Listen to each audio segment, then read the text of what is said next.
Now I'd like to call Dr. Sonali Sabu ma'am, as ma'am is going to present about decoding the liver anatomy on USG. So good morning everybody. We welcome you all as a part of the organizing committee of Marathwada RADCon, which is the first radiological anatomy conference by Aurangabad chapter. We welcome you all, and at the outset, let me thank the organizers for giving me this opportunity, and thank you chairpersons for those very wise words of wisdom which sir has shared with us. So coming to a very basic topic about decoding the liver anatomy.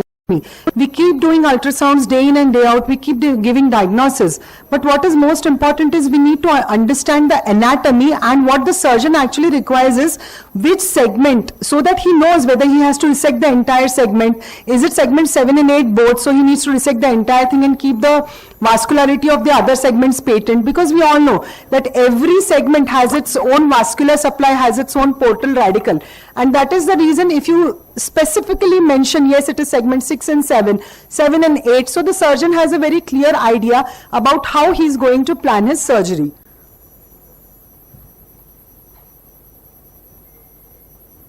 Yeah. So this is a basic outline of the talk. We will discuss about what are the ultrasound techniques and protocols. We do not require any preparation when we are doing a basic liver ultrasound. Obviously for abdominal ultrasound we do ask the patient to have lot of water, but for a basic liver examination not much preparation is required. What is the normal ultrasound anatomy of the liver? Segmental anatomy, which is the main aspect of our talk today, vascular supply and the grayscale characteristics of the liver. I'm sorry, but this is not playing.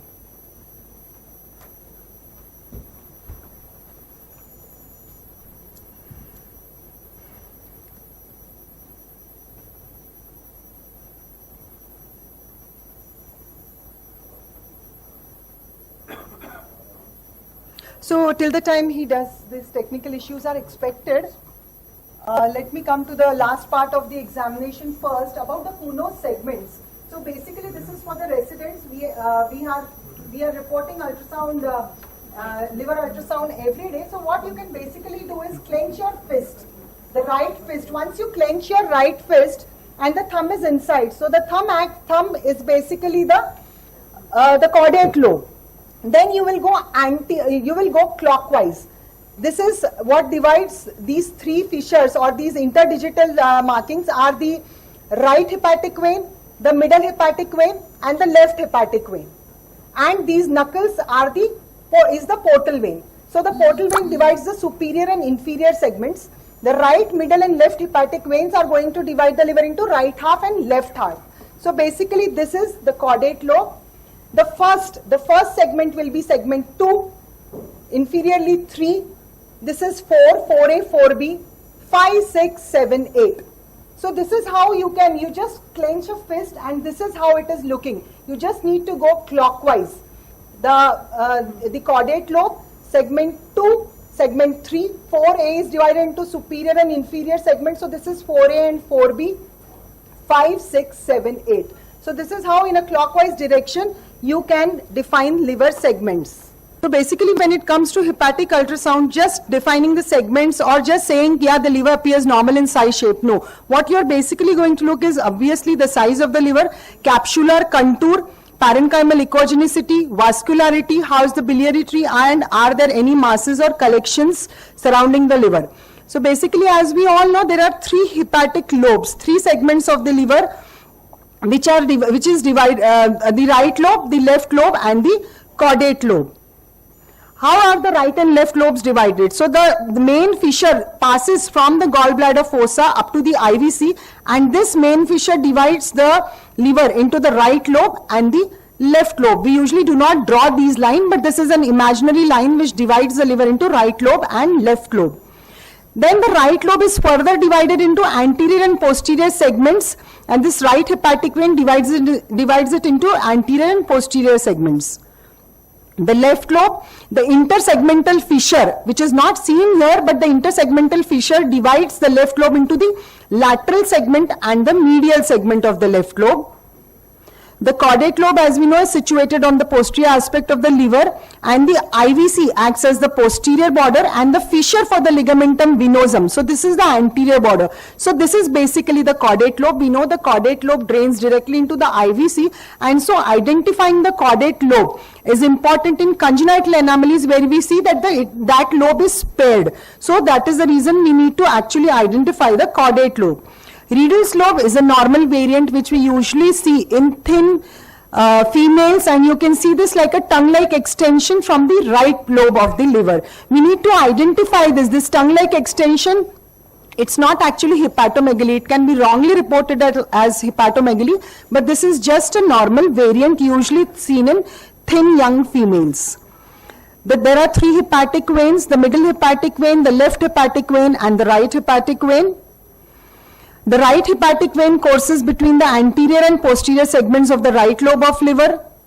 The middle hepatic vein courses in the main lobar fissure, and it separates the anterior segment of the right lobe of liver from the medial segment of the left lobe. So basically the middle hepatic vein is the one which is dividing the right and the left lobe. This is the anterior segment of the right lobe and the medial segment of the left lobe. So this is the one which is dividing the anterior segment of the right lobe from the medial segment of the left lobe of liver. Left hepatic vein courses between the medial and the lateral segments of the left lobe of liver. So this is how these three hepatic veins divide the liver superiorly. But once you go to an inferior section, you are not able to see the hepatic veins. And this is the level where portal vein comes in, and the portal vein divides the segments into superior and inferior aspects. So basically, again, this is just a revision of how these veins are seen and how these divide the segments. Coming to the portal vein, we know that the main portal vein is formed by the confluence of the superior mesenteric vein, the inferior mesenteric vein, and the splenic vein. So as soon as the main portal vein reaches the hilum, it divides into right main and left main. The right main hepatic vein has again two branches supplying the anterior and posterior part of the right lobe of liver. So basically when this is the main portal vein, once it reaches the hilum, it divides into right and left. The main portal vein dividing into right and left, and these are the two segments of the right one, the anterior segment and the posterior segment. The left hepatic vein arises from the main portal vein. You see the left hepatic vein here, and the left hepatic vein again divides into the medial and the lateral. Medial part of the portal vein will supply the medial segment of the left lobe of liver, and the lateral will supply the lateral segment of the left lobe of liver. So this is how each and every segment has its own blood supply. What we need to understand is, how do you differentiate between portal veins and hepatic veins? So portal veins basically have very bright echogenic walls. If you compare this is a hepatic vein and this is the portal vein. So because of a lot of stroma outside the portal vein, you have these thick echogenic walls, while the hepatic veins they usually do not have any walls seen. They have very thin or imperceptible walls. They are intrasegmental. As we saw, portal veins course in a transverse direction, so they are intrasegmental, while the hepatic veins and their branches are intersegmental. Again, the point is to differentiate what happens. The portal vein is carrying 75% of flow to the liver, so it has a hepatopedal flow. So the flow is towards the liver, while the hepatic veins are carrying away blood from the liver. So you see a hepatofugal flow in the hepatic veins and a hepatopedal flow in the portal veins. Demonstrating this is again very important when you are giving it in your reports and your images. Coming to the most common, that is what we spoke about, the Kuno's classification. So superior aspect of the liver, the three hepatic veins are dividing the liver into segment 2, 4. You can remember it in fistwise or multiples of 2. 2, 4, 8. So these will be the superior segments. Below 8, and the portal vein will divide it into 3, 4, 5, 6. So below 7 will be 6, below 8 will be 5, 4A, 4B, 2, 3. So if you go clockwise, 2, 3, 4, 5, 6, 7, 8. and one is the caudate lobe. So this is how you can remember the Kunos segment, putting your fist. This is just initial days you need to do it, but otherwise it is very easy to remember once you start reporting. So do not, we usually write seen a hemangioma in the right lobe of liver, or just a abscess seen in right lobe of liver. But it is very important for the surgeon to know, if he is planning a surgical approach, that which segment of the liver he has to get into. So this is just in the, again I am showing how the three hepatic veins are dividing the liver superiorly, and then the portal vein is dividing the segments into superior and inferior aspects. We start from clockwise 2, 3, 4, 5, 6, 7, 8, and 1 is the caudate lobe. So this is just a video to show, we'll try to freeze it, yeah. So these are the three hepatic veins. So this is the middle hepatic vein. Anything which is to the right is the right lobe of liver, the left lobe of liver.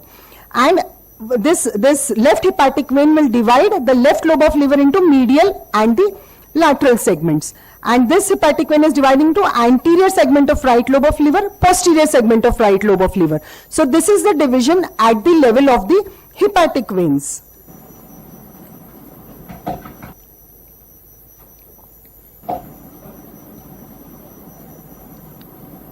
As we go inferiorly and we come to the level of the portal vein,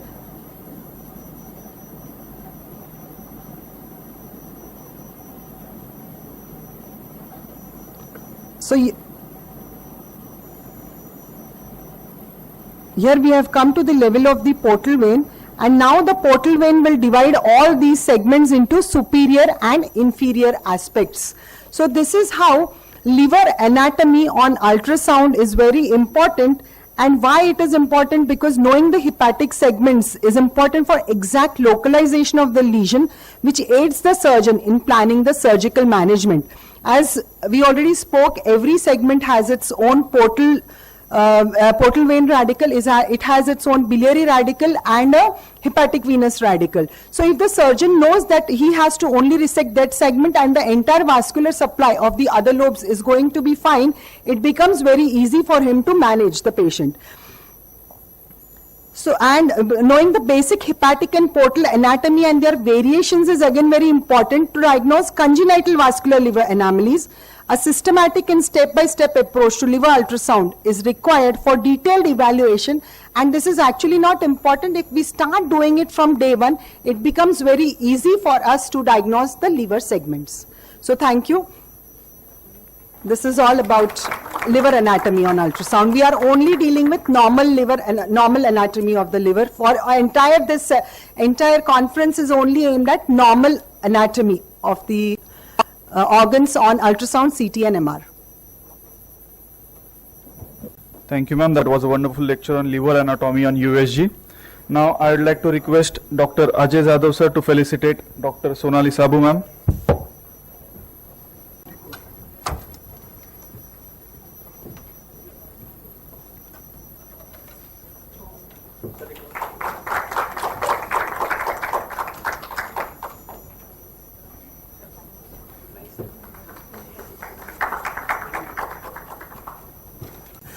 The very nice talk by the Dr. Sonali, nicely decoding the liver anatomy in a very lucid manner.